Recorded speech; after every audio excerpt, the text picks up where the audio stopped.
Welcome back to Preprocessing. Today we are going through 60 practice questions for the NVIDIA Generative AI LLM Associate certification. We'll answer each question, explain why the correct answer is right, and then why the wrong answers are wrong. Before we get started, if you are serious about passing this exam, check out our complete NCA-GENL practice tests at preprocessing.com. We've covered hundreds of practice questions with detailed explanations, timed practice exams, and study guides to help you pass on your first attempt. Link in the description below. Let's dive in. Alright, so the first question is, what is the primary role of the feed-forward layers in the transformer architecture? Now, first one is to normalize the output of the attention layers. Second one, to add positional information to the token embeddings. Third one, to compute attention scores between tokens. And to apply position-wise transformations independently to each token representation.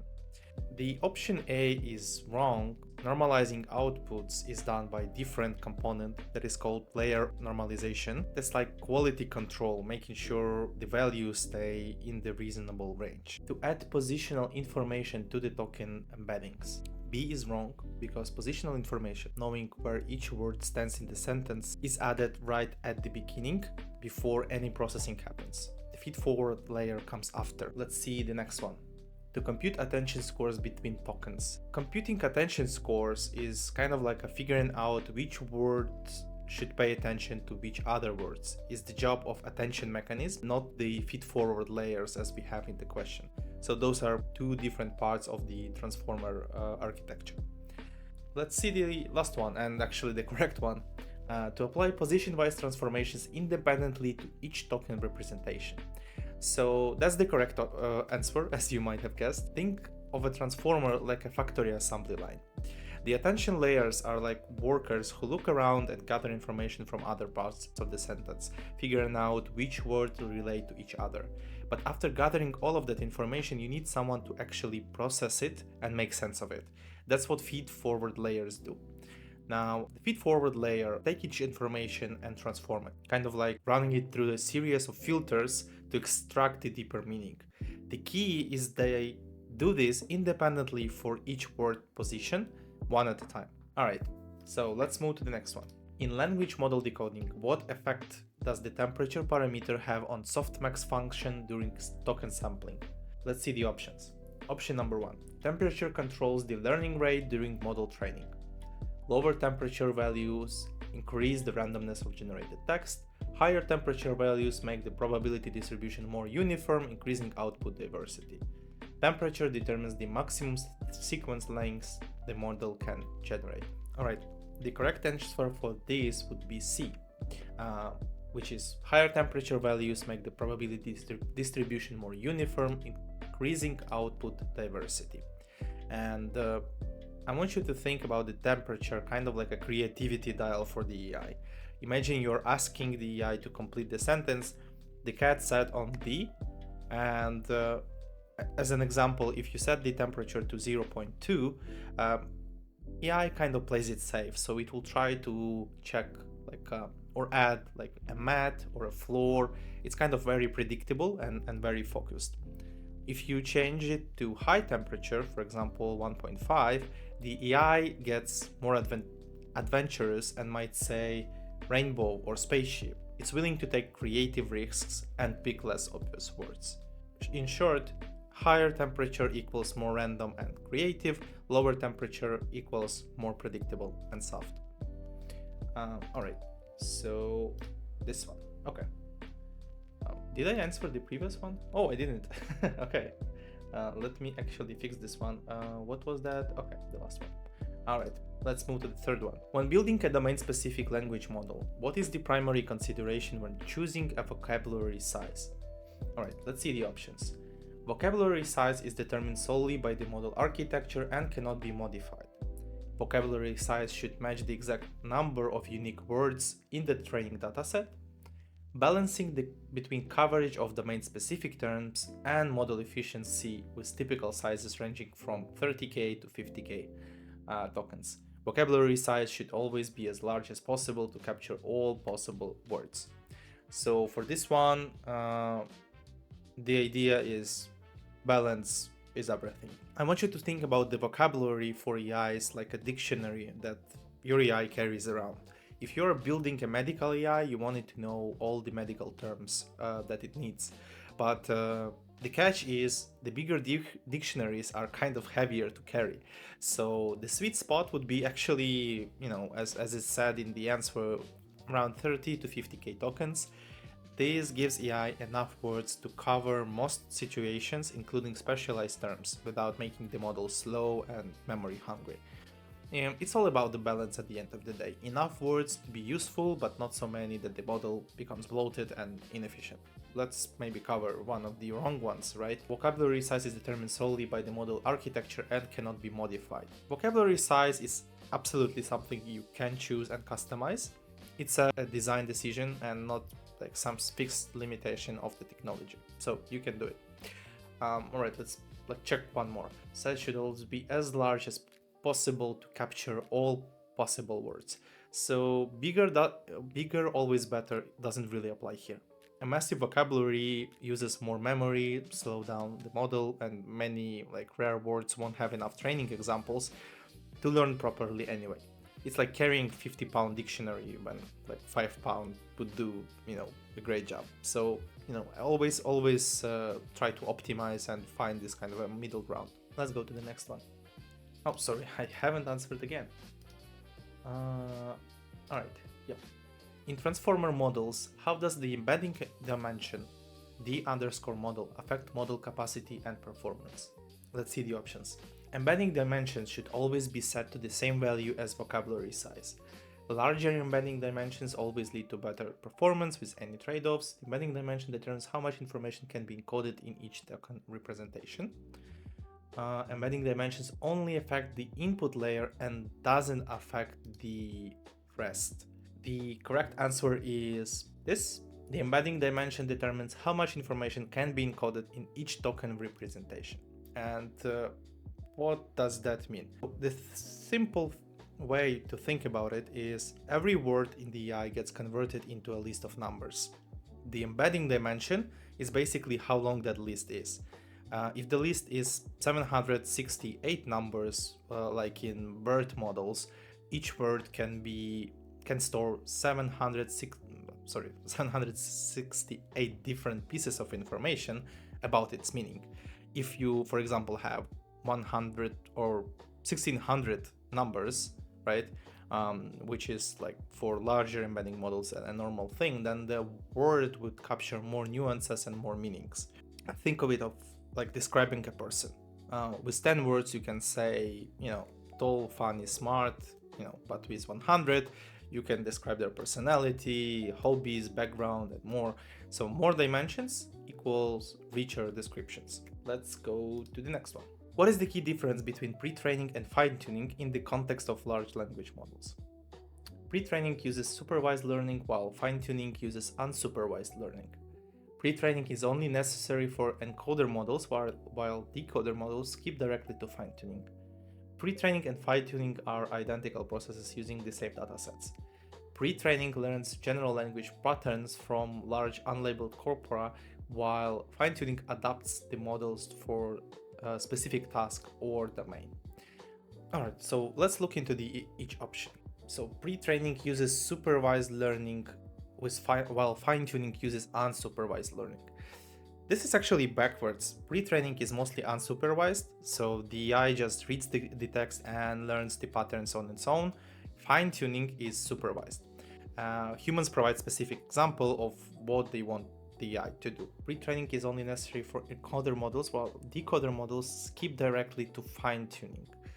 No, because all types of language models, whether they are encoders like BERT or decoders like GPT or Claude or Gemini, need pre-training first. You can go to the university without going to the elementary school first. So the correct answer here is actually pre-training learns general language patterns from large unlabeled corpora, while fine-tuning adapts to the model-specific domains. Why? I would say pre-training is like you're going to school for 12 years. You read millions of books, articles, websites, everything there is to know. And this is usually unsupervised part. And this is very long process. It costs your parents a lot of money. So, this is a big investment. This is usually something that companies like Google or Anthropic do. Fine-tuning, on the other part, is basically like you're training for the job. You just got the new job, you are training for the job, so you already know how to read and write, how to do most of the stuff. Now you need to adjust yourself a little bit for your specific domain. For example, need to learn new medical jargon or technical jargon, or learn how to code, right? So all of those pieces are like very small amount of work that needs to be added on top of it, right? And this is much faster and cheaper because you are building on top of the knowledge that you already have. All right. So let's go for the next one. When designing a REST API for an LLM service, what is the most appropriate HTTP method and response pattern for a text generation endpoint? Put request with the generated text stored at predetermined resource location. Delete we can skip. Post request returning JSON with generated text metadata and usage statistics. Get request returning a simple string response. Post here is the right choice because it is designed for create something new kind of operations, and you want to return not just text but also some helpful information about like how many tokens did I use, which model did I use, did response happen naturally, or we just got cut off, we hit the limit, whatever, right? So right. For the other options, delete, obviously, like you won't be able to go do much with delete.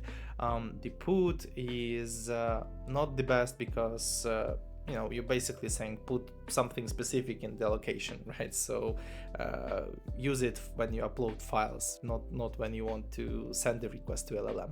Get is you have something, I'm looking for it, checking the weather forecast or like reading a web page. It's not really meant to create a new content. And plus get puts everything in the URL, and URL have length limit, so you cannot really fit the long prom in there. Let's go to the next one. What is the primary advantage of using WebSockets connection for streaming LLM responses compared to traditional HTTP requests? WebSockets automatically handle API authentication rate limiting, reduce the total number of tokens generated by the model, allow multiple prompts to be processed simultaneously over a single connection, enable bidirectional real-time streaming of tokens as they are generated, improving perceived latency. That's the correct one. If you want to learn about what WebSockets does, they essentially allow you to stream data from the LLM to yourself. Quite useful. Usually you still have the option of sending a normal HTTP request to it as well, but if you want to get data as it gets generated, then WebSockets is your choice. Question 8. In a production LLM service, what is the most important consideration when handling errors from the underlying model inference? Provide specific actionable error messages with appropriate HTTP status code and retry guidance. Always return a generic, okay, we can skip generics. Log errors internally but return successful HTTP 200 responses to avoid alarming users. Useful but not not fair, so we skip that one. Automatically retry all failed requests indefinitely until they succeed. This one is a server killer, so don't do that. I would say this is quite self-explanatory. You want to be specific. When something goes wrong, users and the app needs to know exactly what happened, right? And how you can fix it. So if you return 200s every time, you won't be able to fix it. I guess if you log errors internally, you'll still see it, but it's not the best practice. And the exam expects you to do best practices. So yeah, this one is a correct option here. What is the recommended retry strategy for handling transient failures when calling external LLM APIs in production applications? Retry immediately without any delays to minimize latency. Retry exactly 10 times with a fixed 5-second delay between each attempt. Exponentially back off with jitter, increase wait time exponentially between retries, and add randomization. Never retry, simply fail and return errors to the users immediately. Let's go through each one and let's understand what's going on, right? Retry immediately without any delays to minimize latency. Not the best idea, because hammering a struggling service with immediate retries is like poking someone who's trying to catch a breath after they just ran a marathon. So you'll make things worse, not better. Give it a moment to recover, usually. Right, so retry exactly 10 times with a fixed 5 seconds window. Important part, right? Fixed delays don't adapt to the situation. If the problem is brief, waiting exactly 5 seconds each time is wasteful, right? So for example, if service is up after 1, then like you just wasted 4 seconds. For some it's fine, for lower latency use cases it's not. If the problem is severe, everyone retrying at the same 5-second intervals creates a traffic jams at predictable moments. Never retry, simply fail fast and return errors to users immediately. So many errors are temporary.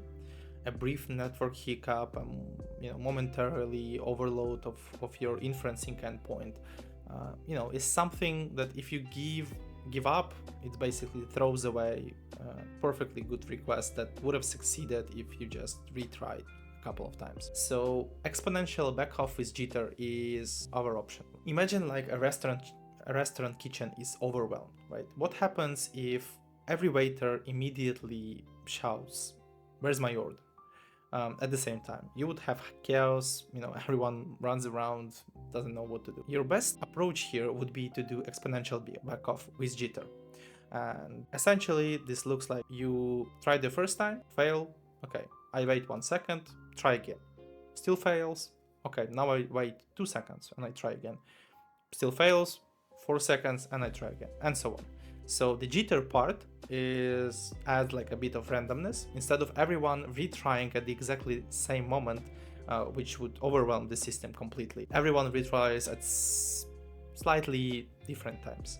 This gives your service some time to recover while still being persistent about getting your request through. When conducting LLM experiments, what is the recommended approach for splitting datasets to evaluate performance? Okay, option 1, split data into training, validation, and test sets with stratification. Randomly select different data samples for each training epoch. Use the same dataset for both training and testing to ensure consistency. Use all available data for training to maximize model performance. So this is pretty standard, I would say. Your mode of action here is usually to split the data into chunks. So you'd have 70-80% of training data, and then 10-15% for validation, and then 10-15% also for testing. Basically, the training data here is your textbook. This is what you want to learn. Validation data is essentially a practice test like this one, right? But for LLM.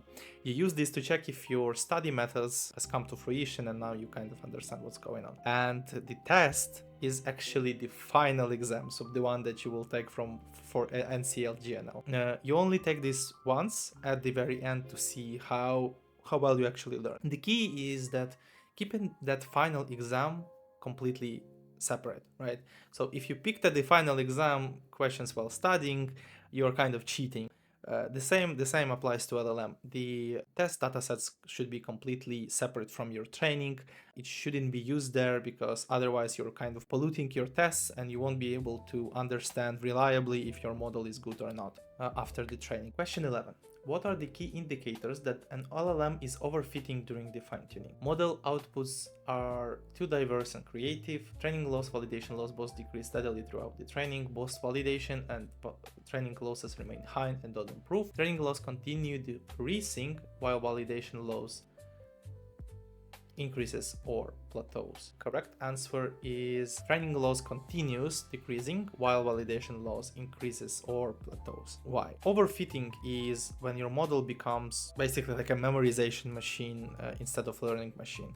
It's like a student who memorized everything, exact practice question, but if those questions are swapped with the same meaning, they can't really do anything. Essentially, the sign for you is that training performance keeps getting better, but validation performance keeps getting worse. So this is usually when you can say that, okay, you are overfitting, you need to change something in the model. Let's go. When interpreting learning curves during LLM fine-tuning, what does a large gap between training and validation performance indicate about the training process? I would say this is exactly like the previous one, almost. Nice randomization. The model is overfitting and would benefit from regularization or more training data. This is exactly what we discussed just now, right? So when you see something like this happening, you need to take a step back and understand and reevaluate what you're doing wrong to remove this issue. Okay. What is the key difference between lemmatization and stemming when pre-processing text for LLM applications? For modern LLMs, neither lemmatization nor stemming is typically necessary or beneficial. Lemmatization should always be applied before fine-tuning to reduce vocabulary size. Stemming returns the dictionary words, while lemmatization uses simple rule-based suffix removal. Stemming is faster than lemmatization and produces identical results for LLM training. The answer here is actually B. So let me explain what's going on here. Stemming is the process of essentially chopping off the word endings crudely. So instead of running, you would say run, but also better is bet, not a real word, right? Lemmatization is a bit smarter. It looks up the root word, so it would say instead of running you would have run, but better would become good. But the key insight is the modern LLMs doesn't need them. These techniques were useful for old school AI or ML models that couldn't really understand the word variations. But the model like GPT and BERT were trained on regular unprocessed text. They already understand that running, run, and runs are all related to run. If you stem or lemmatize your text before feeding it to LLM, you're actually hurting the performance because you're changing the meaning of the words, and based on this, the LLM won't be able to provide you with proper outputs the way that you expect them to. The next one. When building a text pre-processing pipeline for LLM fine-tuning, what is the most important consideration regarding stop word removal? Always remove stop words to reduce training data size and speed up training. Stop words should be removed only from the validation set but kept in training data. For LLM, stop words should generally be retained as they provide important contextual and grammatical information. Stop word removal depends on the language model size. Remove for small models, keep for large models. So the last one is totally not what we want. Correct answer in this case that LLMs for LLMs, stop words generally should be retained because they provide a lot of useful information. So stop words can be common words like the, is, not, but. In old school AIs and text analysis, people would remove them because they seem like a filler. But for modern AIs, they are actually super useful. So consider these two sentences. This movie is good and this movie is not good. The little word not, which would be removed as a stop word, completely flips the meaning, right? So the LLM understands this nuisance. They are trained on normal text with all these small words, so they need them to understand the context completely. Okay, let's go to the next one. In evaluating LLM fairness, what does the demographic parity fairness metric measure? All right, so let's review the first one. Whether the training dataset has equal representations from all demographic groups. So this one is wrong because essentially the metric is about your training data, not what model does. Having balanced training data is important, but demographic parity specifically measures the model output predictions, right? Not what went into it. Whether the model performs equally well across all demographic groups. The third one, whether positive outcomes are assigned to different demographic groups at equal rates. And this would be our correct one. So essentially, this metric measures whether all demographic groups are represented in positive outcomes the same way. Imagine like you have AI that reviews, job applications. So the metric for the, demographic parity fairness metric would evaluate whether it actually accepts the same amount of males as females, or it would evaluate on some other demographic metric. But, having equal rates is what this metric determines. So this one is correct. Question 16. During neural network training, what does it indicate when the training loss oscillates wildly rather than decreasing smoothly? Okay, the first option, the training dataset is too small to support effective learning. This is wrong because a small dataset causes different problems. You might see height variability between training runs or overfitting, but not the characteristic wild bouncing that comes from, too high learning rates. So option B, the learning rate is likely too high, causing the optimizer to overshoot the minima. This is actually a correct answer. Like, imagine you're trying to find the lowest point in the valley, right? But instead of going to that point in small steps, you take in giant leaps. So at some point you just overshoot, and then like you try to go back, you overshoot again, and then to the other side, and basically it's a mess, right? You are bouncing around instead of finding that place. This is exactly what happens when learning rate is too high, right? The model is trying to make corrections, but they are too aggressive. Instead of smoothly descending towards this lower point of the valley, it's ping-ponging all around the place, right? The solution would be to decrease the learning rate and then observe and evaluate, and whether you need to adjust it again or not, right? What is the key advantage of ADAM optimizer over standard stochastic gradient descent for training large language models? Option 1. ADAM requires less memory than SGD during training. This is not true. ADAM requires way more memory than SGD. Next option, ADAM always converges faster than SGD regardless of the problem. So this is the assumption. Sometimes it may be the case, sometimes it may not be. The ADAM is actually better in other way. Right. Next one. ADAM eliminates the need for learning rate tuning entirely.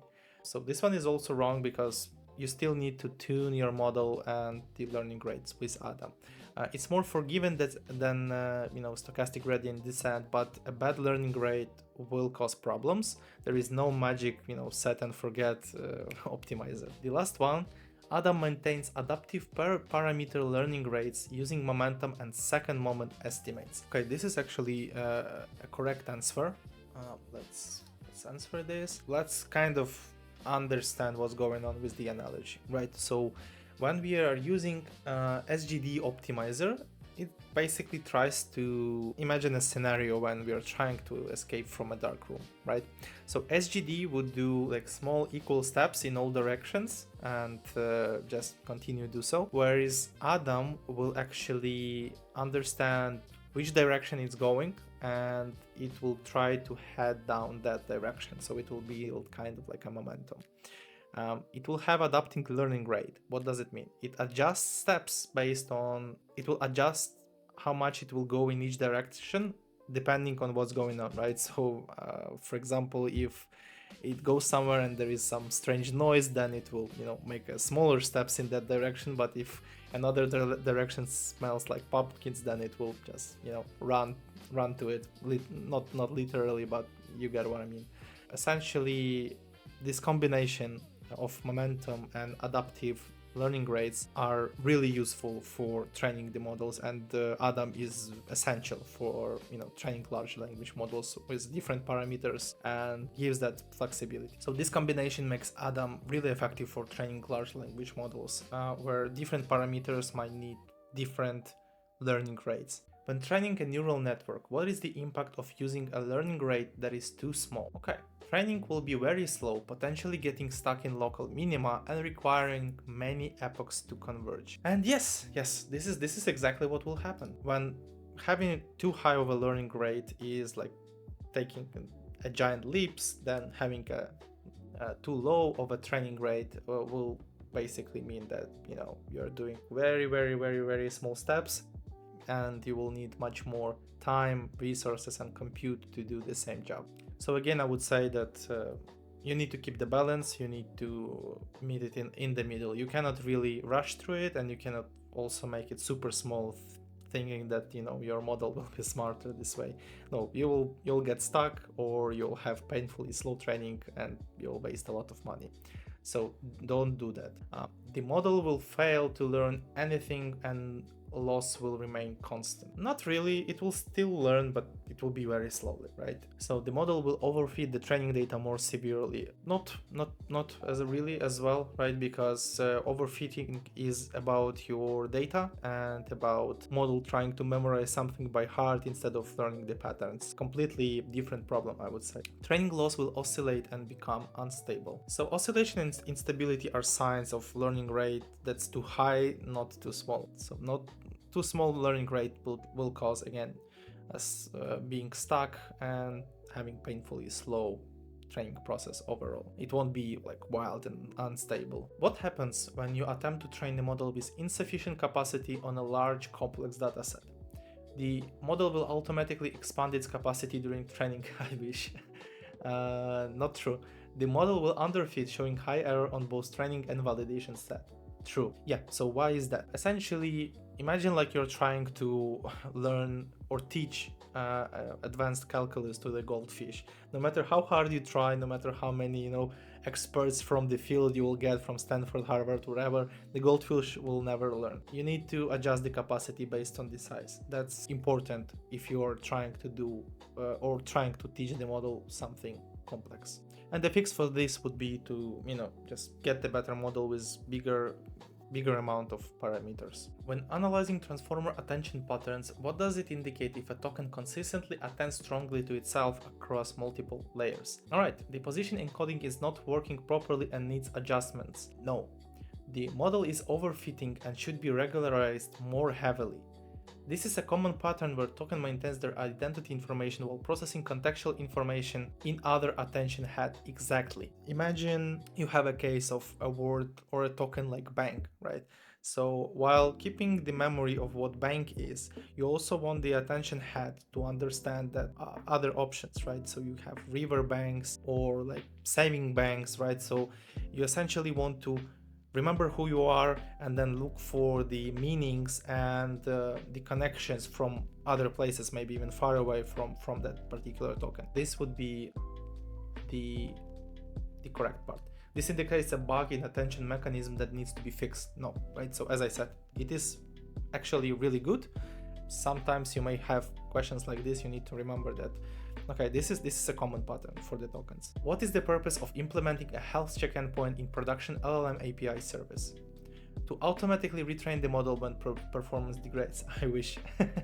To provide detailed debugging information about the model performance to all users, to test the model inference quality on sample prompts, to allow load balancers and orchestration systems to monitor service availability and route traffic appropriately. Exactly, right? So we want to keep our endpoints available so that we can validate if this endpoint is alive or not. And you imagine, like, for systems like OpenAI, you would have hundreds and thousands of those inferencing endpoints. You would need to have a system that would validate that, okay, this endpoint is alive, I want to route something to it, like request from user A, right? But if this one is dead, then I need to go to the next one and the next one, right? So this is about understanding what's going on in your system. It's very important. What is the purpose of implementing graceful shutdown in LLM inference service? To immediately terminate all requests when receiving a shutdown signal, to stop accepting new requests while allowing existing requests to complete before shutting down, to automatically save model weights before service stops, to restart the service automatically after shutdown. Okay, the restart automatically after shutdown is just not that, right? You have something different for that. Not exactly. That's not graceful shutdown. Automatically save model weights before the service stops. So usually you would have model weights in some centralized place. For example, if you have multiple endpoints accessing it, but you don't save them, you don't modify them. They usually are the way they are before the inferencing, during the inferencing, and after the inferencing.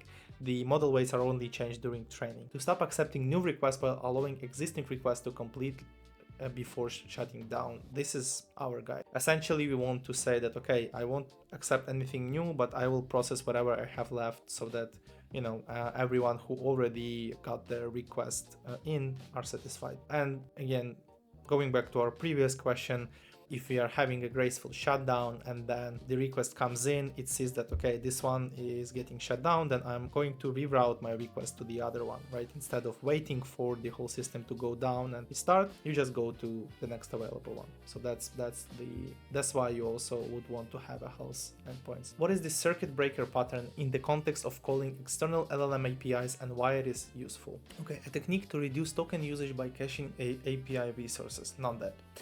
A method to load balance requests across multiple LLM API endpoints, also not that. The security mechanism that prevents unauthorized access to LLM APIs, no.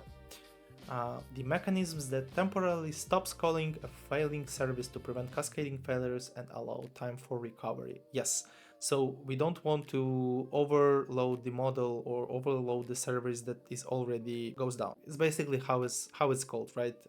Circuit breaker pattern, the same way as you have in your home the circuit breaker. When the electricity surges, the brakes stop, the electricity goes down, but your TV, your computer is not baked after it. So this actually saves the system, and it also can save your production deployment this way. When defining hyperparameter search spaces for LLM fine-tuning, which approach generally yields the most efficient exploration? Use logarithmic scales for learning rate and linear scales for batch size, with ranges informed by the prior knowledge. This one is actually true. We want logarithmic scales because essentially the difference between 0.001 and 0.00101 is negligible, right? But the difference between 0.001 and 0.0001 is big, right? So you want to explore the zeros, you don't want to explore like the extra ones because it's like essentially a negligible difference, right? So for the batch sizes, the linear or categorical scale works best, right? So you want to typically pick powers, right? So power of 2, 8, powers of 2, right? So you typically want to pick powers of 2, 8, 16, 32, 64, right? The difference between batch sizes of 8 and 16 and 16 and 32 are considerable, so you want to use this one.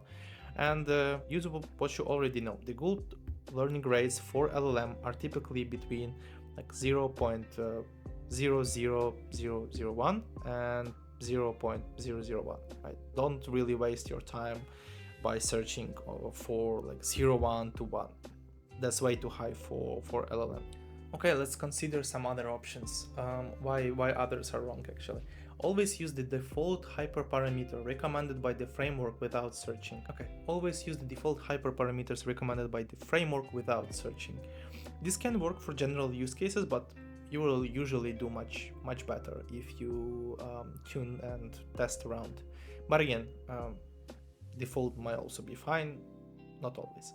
Use uniform distribution for all hyperparameters across full possible ranges. The uniform search wastes a lot of effort, right? If you search uniformly from 0.001 to 0.1, you'll spend most of your time testing learning rates between 0.01 and 0.1, which are too high, right? And barely any time in the sweet spot, which is like 0.0001. Test every possible combination of hyperparameter values extensively. The same thing, right? You spend too much time, you won't be able to find.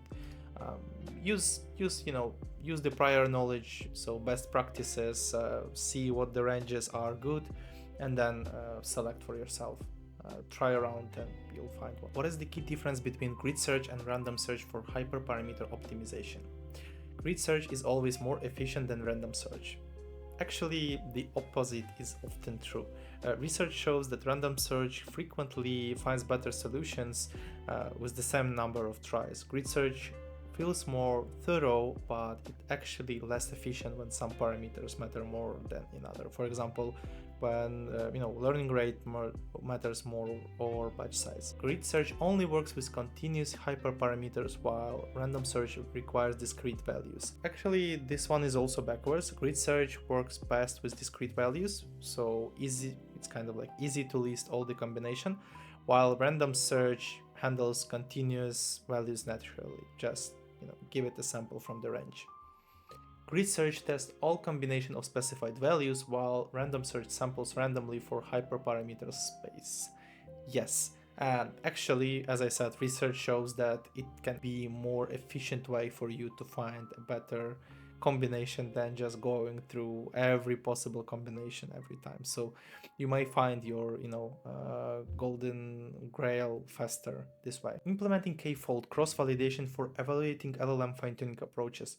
What is the primary consideration in choosing the value of k? Alright, use k equal to the numbers of examples in your dataset, leave one out, cross-validation. This one will be terribly expensive because essentially you cannot really run 10,000 training runs or 1 million training runs. That's impossible. Always use K10, K equals 10, regardless of data size or computational constraints. Again, for small ML models, maybe it's possible, but 10 is not a magic number. It's like reasonable default for cheap experiments, but for LLMs, 10 training runs costs a ton of money, so you need to find your balance. Now, balancing between variance reduction, higher K, and computational costs, lower K, with K equals 5 or K equals 10 for common choices. Right, that's the correct one. For common choices, 5 runs is like good balance for LLM fine-tuning. It's still quite expensive but manageable. 10 is a bit more reliable, but 10 trainings can be a lot for LLM, so you need to find a better way. And then like 3 is kind of like when you're tight on the budget. The value of K doesn't matter at all, as all choices produce identical results. Completely false, right? So it is important, and you need to consider it given your budget and your hardware constraints, but usually you don't really want to run thousands of training runs. When pre-processing multilingual test data for LLM training, why is UTF-8 encoding preferred over ASCII or Latin-1? ASCII and Latin-1 produce more accurate model predictions than UTF-8. Not really. UTF-8 supports a much wider range of characters, including non-script scripts, emojis, and special symbols.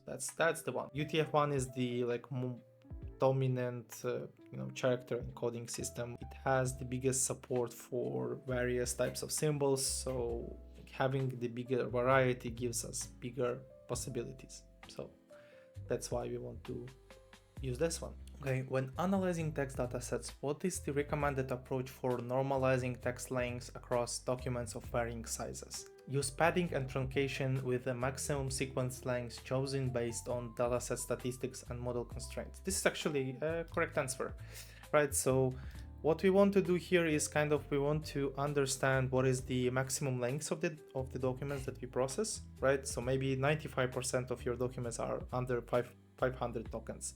So you set your max at 512, right?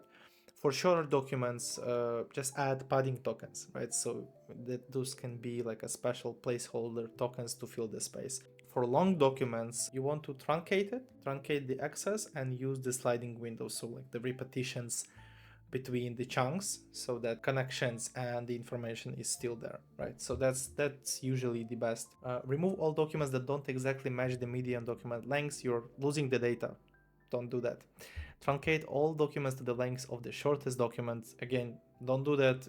Usually you want to specify the max one, and then based on that you want to adjust. The maximum is how much you can process at a time. At the moment, new LLMs can process much bigger sizes of data, but again, like when you're working on the pre-training the model, you would want to look at what are your model specifications in particular. Truncate all documents to the length of the shortest document. Not our option, definitely. Expand all short documents by repeating their content until they match the longest document. So this can create some overfitting problems in my experience, so it's better to use the special padding tokens that just fill the space essentially. What is the fundamental difference between explainability and interpretability in the context of LLM trustworthiness? They are identical terms that can be used interchangeably. Not true. Interpretability applies only to classification tasks, while explainability is for generation tasks. Explainability is only relevant for small models, while interpretability matters for large. Oh my god, guys, this definitely a tongue twister here. Explainability provides post hoc justification for model decisions, while interpretability refers to inherent model transparency. Exactly, right? That's what we want. Explainability gives us an understanding of why model decided to, do something this way, or why it came up with this conclusion. And that interpretability is kind of us understanding what's going on inside the model when the processing happens. So for modern LLMs, it's really hard to interpret because you have billions of parameters, billions of connections. I know that there are some researchers and you can basically map them out and build kind of mind maps of what is going on, but it's hard. But again, it is possible for some older ML models. it's on the table. What is the purpose of skip connections, residual connections in transformer architecture? To reduce the total number of parameters in the model. So the skip connections doesn't affect the parameters, they are actually addition operations. So it's like input plus output. The layers will still have all of their parameters, we're just adding like a shortcut path. Oh yeah, okay. To connect different attention heads within a single transformer layer. No, because skip connections, they work at the layer level, not on the attention head layer. So they basically connect through, through the whole transformer block, not through individual internal pieces. To enable gradient flow through the deep networks and facilitate training of very deep models, to enable the model to process variable length sequences. So to enable gradient flow through deep networks and facilitate training of deep models. Okay, skip connections, they are like emergency exit stairs that you have in the very tall building. Like imagine you have a building of 97 stories high, and instead of going through each floor, you can just skip straight down. Problem that they solve is, imagine like you would have a 96 layer neural network, and during the training, the signal needs to go from the output back to the input through all 96 layers. So now you would have this problem where without the skip connections, this signal gets weaker and weaker as it passes through, each and every layer, and you will get basically like a game of telephone where message gets lost between each and every layer. So essentially, this is why you want to have skip connections. They create a shortcut, right? And then shortcut can go around the layer, not through the layer. That's why you want to have it. In transformer architectures, what is the key difference between pre-layer normalization and post-layer normalization? In the transformer architectures, what is the key difference between pre-layer normalization, pre-LN, and post-LN? Pre-LN and post-LN are identical and can be used interchangeably. No. The pre-LN applies layer normalization before the sublayer, while post applies it after, with pre-LN generally providing more stable training for deep models. Correct. Like layer stabilization is like a normalizer, right? That keeps the values in the reasonable range during the processing. The question is, where do you put it? This normalization is for post-LN. Your choice of action would be to process everything first and then normalize it later. Yeah, essentially, I want to build a building, let's build it and then check if everything is fine. Or you want to validate if, all of the components of the building are correct before you start building it. You're ensuring that things are reasonable before doing actual work. It's more stable for training deep models, essentially. What is the fundamental architectural difference between GPT, Generative Pre-trained Transformer, and BERT? GPT uses decoder-only architecture with causal attention for autoregressive generation, while BERT uses encoder-only architecture with bidirectional attention for masked language modeling. That's correct. And the way it works is essentially the GPT or decoder-only architecture would have everything before the blank. So let's say the cat sat on and the blank on the mat. So the GPT essentially predicts what comes after. So the BERT on the other side is encoder only, and it's kind of like a full context reader, meaning that it will read before the blank and after the blank. Example, the blank set on the mat, right? So now the BERT would have context before the quiet word and after. Trade-off is that BERT would understand the context better, but GPT can generate actually new stuff. That's why ChatGPT is GPT based, because it has something at the start, which is your request or your input, and then it will generate something which is this blank part. But BERT is still very useful for classifications. Right, BERT is trained on English text, while GPT is multilingual, can be trained on whatever. Uses word level tokenization, while BERT uses character level tokenization. They both use subword tokenization, not word or character level tokenization. So this is not correct. GPT has more layers than BERT, making it more powerful. The last versions definitely do, but again, like the layer count is a choice and it's not like architectural decision. So not that. In transformer attention mechanisms, what is the key difference between causal masked attention and bidirectional attention? In transformer attention mechanisms, what is the key difference between causal masked attention and bidirectional attention? Causal attention uses multiple attention heads, while bidirectional attention uses a single head. Not true. Causal attention is only used during training, while bidirectional is only used during inference. Also not true. There are models that use them. It's not something that you change. Bidirectional attention is more computationally expensive than causal attention. No. Causal attention prevents tokens from attending to future positions, while bidirectional attentions allow attending to all positions. Yeah, this is basically what we discussed just now with GPT and BERT. So bidirectional is example of BERT, right? You have all the context, you can attend to all positions, and causal here is your GPT. What is the primary limitation that maximum sequence length imposes on transformer models? Maximum sequence length determines the vocabulary size of the model. Not true. Maximum sequence length only applies during training and can be ignored during inference. Also not true. Transformer cannot process or generate text beyond their maximum sequence lengths, requiring chunking or truncation for longer documents. Yes, exactly. Essentially, this is your limit, right? This is your how much you can generate at one go. I think sometimes you would see that, right? Especially if you guys are using Claude Code, that sometimes it tries to do like a really big chunk and then it will fail. It has like, I think, the limitation of 32,000 tokens at the moment. So that's its limit essentially. So this is the correct answer, right? Longer maximum sequence lengths always result in better model performance. So this is a tricky one because again, you need to understand that every time you prolong the maximum sequence length is quadrupling the memory requirements for the model as well.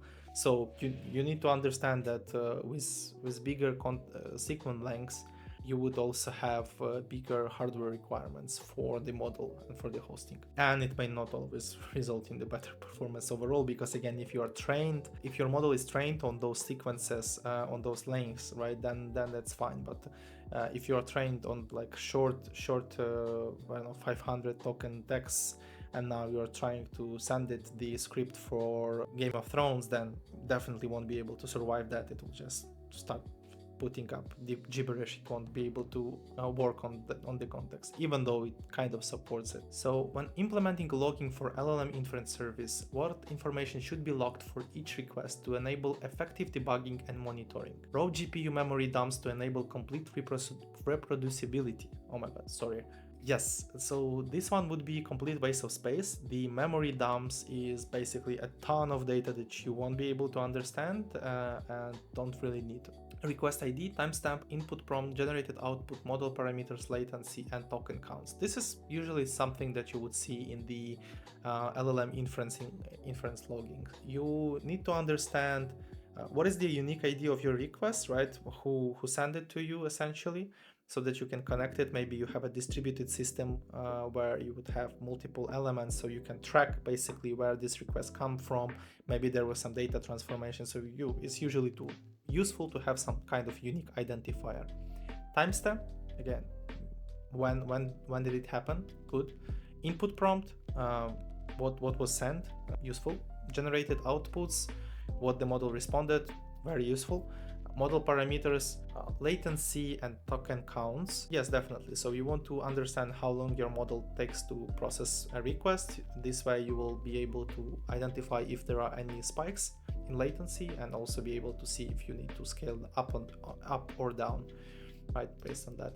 What is the purpose of implementing request response correlation IDs in a distributed LLM service architecture? So as I said, when you have an ID, you would be able to, and you have multiple stages, right? For example, you want to add the data and then do some transformation on it and then send it to LLM and then send it to some next stage, maybe to LLM as a judge. Your initial request and your data would go through a big process, and your LLM won't be the only stop. You would want to have some kind of ID so you can track that properly, have logging, and understand like where is my request at the moment, how did it succeed, did it fail, at which stage did it succeed or fail. So those all are important pieces. And to track single requests across multiple services and components enable end-to-end tracing and debugging, much better than I just said. So yeah, this is the correct one. What is Prometheus and how it is typically used in monitoring LLM services? A framework for building LLM applications with Python? No. A time series database and monitoring system that collects and stores metrics typically used to track request rates, latencies, error rates, and resource utilizations. Yes, in terms of NVIDIA, you usually have like NVIDIA NIM deployments, and you would When you deploy them, usually they also expose a /metrics endpoint that allows you to use that endpoint to connect it through Prometheus, so that Prometheus can query that endpoint and get all the information about, latency, request rates, error rates, tokens, and all of that. So basically, it allows you to connect it to Prometheus, and then Prometheus allows you to aggregate that data so that you can later do some analytics on it, or maybe alerting. Depends on your use case. Other options are not true, right? Distributed training system, no, and pre-trained language model also no. A microservice architecture for LLM applications. What is the role of service mesh, like Istio or Linkerd? To train language model across distributed infrastructure? No. To cache model weights and reduce memory usage across services? No. To provide infrastructure level traffic management, security and observability without requiring changes to application code?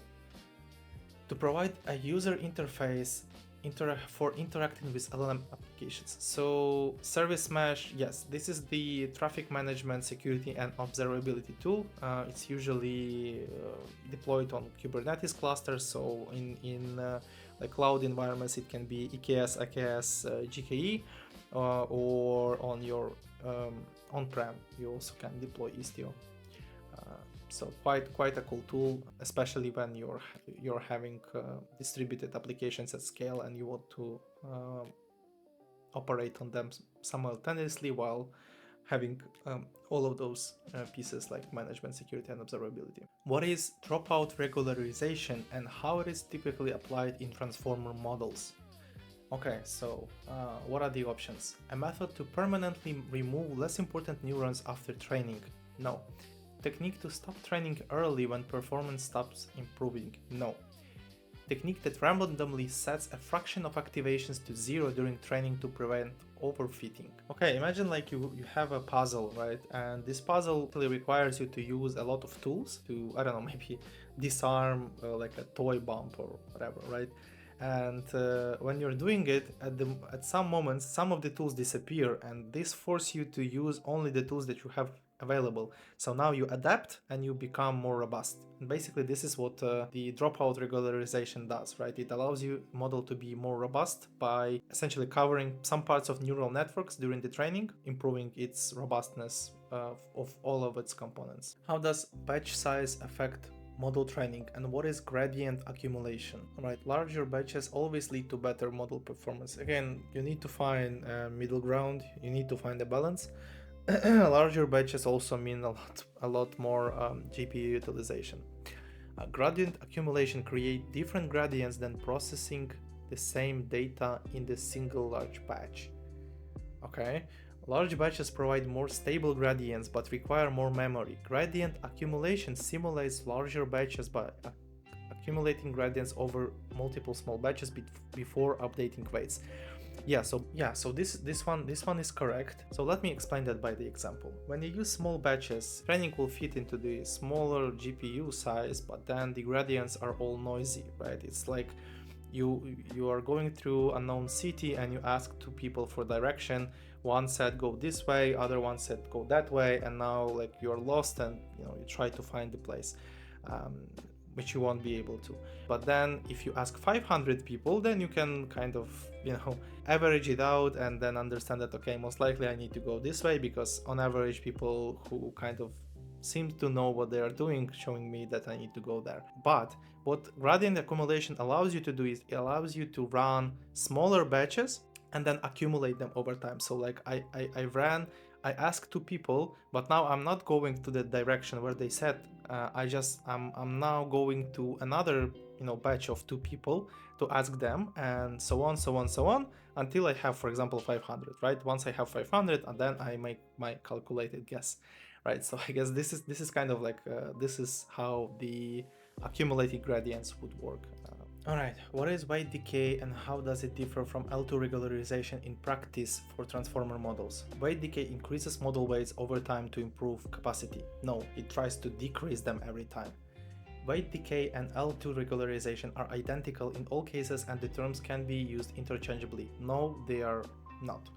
Weight decay is only applied during inference, not training. No, only during training. Weight decay directly shrinks the weights during optimization, while L2 regularization adds a penalty to the loss. They're equivalent to SGD, but different for adaptive optimizers like ADAM. Exactly. Yeah, that's your correct one. When pre-processing text for name entity recognition tasks with LLM, what is the most important consideration?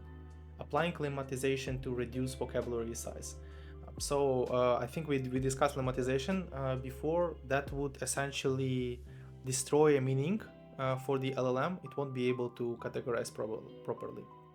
Now, preserving exact character position and ensuring tokenization alignment with entity boundaries. This is actually correct, right? So we want to ensure that we don't really change or broke something, because the semantic difference may be huge. So you want to keep the characters on their position as they were, so that you can, when pre-processing code containing text for LLM training, for example, Stack Overflow post documentation, what is the recommended approach?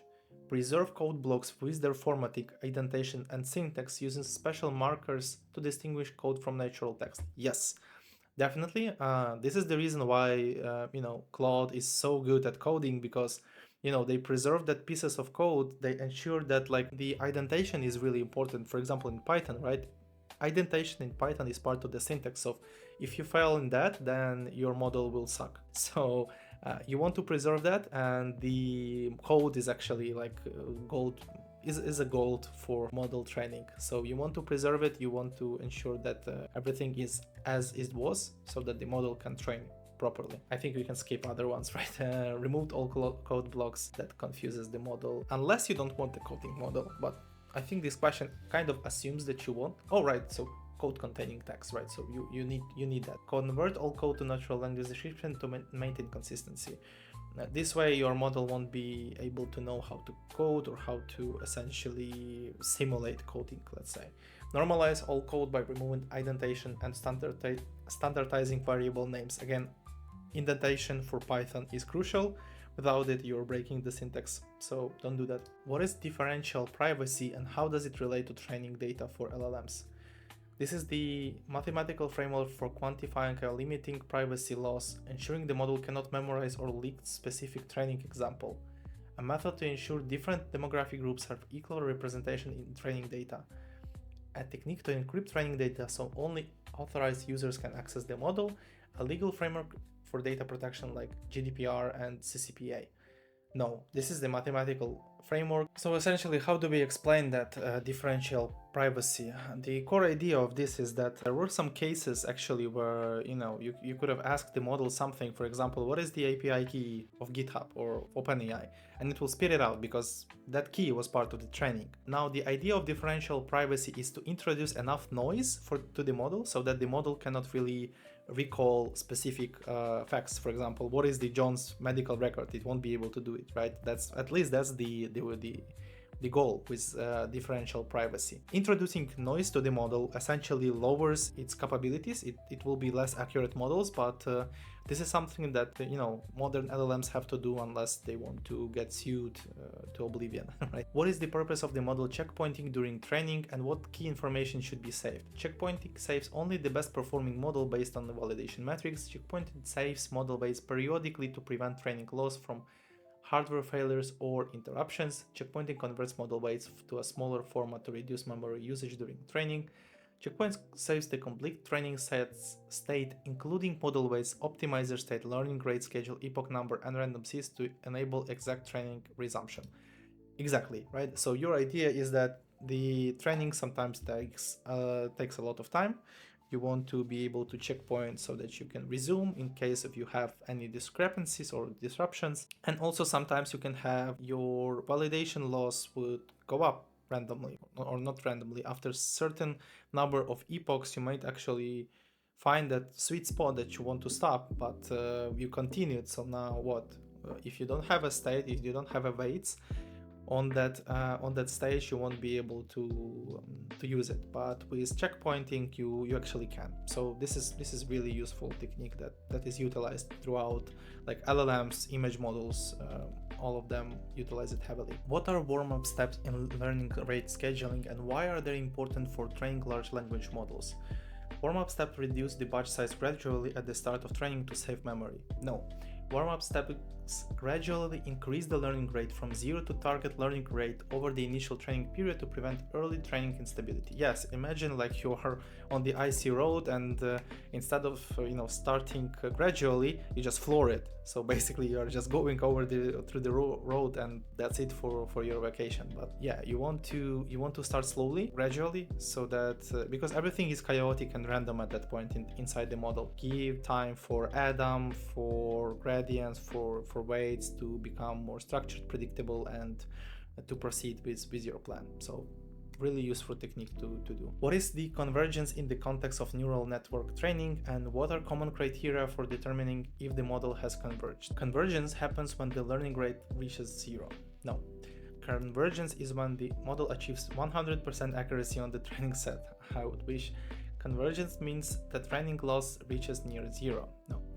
Convergence occurs when training and validation metrics stabilize and show minimal improvement over multiple epochs, indicating that the model has learned as much as possible given the training data and architecture. Yes, so usually when you don't really see a lot of improvements over several training cycles, this is what we call convergence, and this is the moment that you usually want to stop and test the model after that, because you won't really get much better results by continuing to train it. After that, you need to change something if you want to continue. All right, what is early stopping patience in training, and how should it be configured for LLM training? All right, patience is the number of evaluations intervals without validation metric improvements before training is stopped early to prevent overfitting. Okay, patience controls how long the model waits between saving checkpoints, maximum number of training epochs before training automatically stops. Patience is the number of warm-up steps at the beginning of the training. So not the warm-up steps, not the training epochs before automatically stops. Again, if you every model is different, so you cannot really predict when to stop ideally. Basically, like there's a number of steps of a training steps without any proper improvement. So our assumption is every step you need to show some kind of improvement. If you don't, then we stop you, right? And this is basically how it should be, right? So if no improvement, we stop the model. If there is continuous improvement, then we proceed. And the number is basically like a number of cycles you need to go through to understand that, okay, we need to stop. All right, what is stochastic weight averaging and how can it improve final model performance? SVA is a regularization technique that randomly zeroes out weights during trainings. No. Averages model weights from multiple checkpoints near the end of training to find flatter minimum with better generalization. Yes. So this is essentially a technique that allows you to find like the best balance, right? So your last model or last weight that you generate during training might not be your best one. So what you usually want to do, or what you do is with the SVA, is you take the last like 3-4 checkpoints and then you average them out to find the convergence of the best, I would say, right? So this average is when you're playing a dart and you're shooting into the bullseyes, and like these checkpoints goes this from the center, this one goes this, and this one goes this, and now the average would go somewhere in the center, right, which is the bullseye. So essentially this is the technique that allows you to do that. What is the difference between horizontal and vertical scaling for LLM inference systems, when should each approach be used? Horizontal scaling adds more machines to distribute load, while vertical scaling increases resources on existing machines. Horizontal scaling is better for handling variable traffic patterns. Yeah, basically that's it, right? So horizontal, make like horizon. Imagine you're horizontal and now you're spawning some clones. So like if you spawn a lot of them, they will just cover the whole horizon. And now vertical is like you're spawning the clones one on top of another, so you will build a tower. And the same here, right? So with vertical scaling, you essentially change the parameters of your machine, of your hardware, your server, like add more RAM to it, add more GPU or CPUs. And with horizontal, you just spawn more servers. Have a variable traffic patterns. Yeah, usually you want to like spawn another one, and then if the traffic changes, you want to remove it. It's usually like a benefit that you have with cloud environments, right? So you can scale in and out depending on the traffic spikes. What are the auto-scaling policies for LLM inference, and what metrics should trigger scaling decisions? Auto-scaling policies increase the batch size when more requests arrive. Autoscaling policies adjust the model learning rate during training based on loss convergence. So again, we see that it's LLM inference, not training, should be auto-removed for us, right? We should look for the things like this, right? So if you see inference and then we see training, then okay, something doesn't play out. Autoscaling policies automatically adjust the number of inference instances based on metrics like request queue depth, average latency, and GPU utilization to balance cost and performance. Exactly, right? So you want to look at how you underutilize or overutilize your machine is, and usually you would have to provide some kind of threshold that when this threshold is crossed, then you want to scale in or out, right? So you want to add more machines, or you can remove some machines because you don't want to pay for them. What are the benefits and challenges of multi-regional deployment for LLM services, and how should CDN integration be implemented? Multi-region deployment automatically handles all data privacy regulations without additional configuration. I wish. Multi-regional deployment is only useful for training large language models, not inference. CDNs can fully cache and serve LLM responses, eliminating the need for inference infrastructures. Not really, LLM responses are usually different, right? So they're unique. You cannot cache something, you can cache some parts, but not all of them. Multi-region deployment reduces latency for global users and improves availability, but requires careful handling of model versioning, monitoring, and cost management. CDNs can cache static assets, but not LLM responses. So again, LLM responses always are not static. They will be different, even if you do really want them to be same, they will be different. So you need to account for that. And yeah, this is the correct response, right? So multi-regional setup is essentially about you placing the LLM serving into other different regions of your country, of your maybe continent, right? So that requests for the users will come nearest place, not to some one place. Example, if you have a single region setup and you have a server in London, but your requester is from Singapore, then they will have to take a lot of hops to get to your server. And multi-region deployment allows you to reduce the latency by placing the deployments near the requester. Question 54. Why is prompt versioning and tracking important in LLM applications, and what should be tracked? Prompt versioning tracks the model weights and change each time a prompt is used. Nice. Prompt versioning is only necessary for models in production, not during development. Prompt versioning tracks changes to prompt over time to enable reproducibility, performance comparison, and rollback, with tracking including prompt text, hyperparameters, model versions, and performance metrics. Yes, this is us. Yeah, this is what we want. Essentially, a lot of times you want to save prompt versions because you want to keep track of it.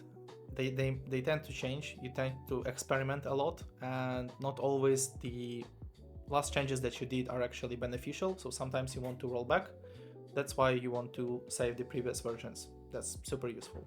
What is systematic prompt testing, and what methodologies should be used to evaluate prompt performance? Systematic testing means trying prompts on a few examples until output looks good.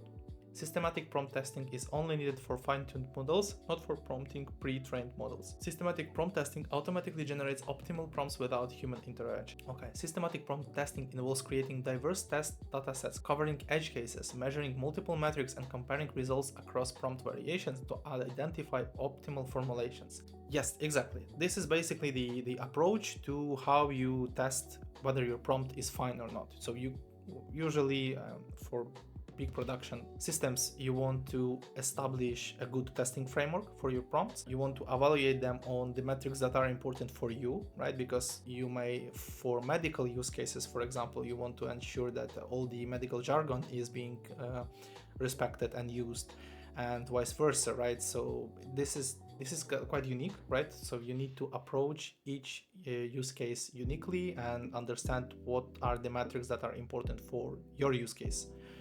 But of course, you can also find some good, predefined metrics that you can utilize as well. What are prompt templates, and what are best practices for designing reusable prompt templates with variable substitution? Prompt templates are pre-trained model? No.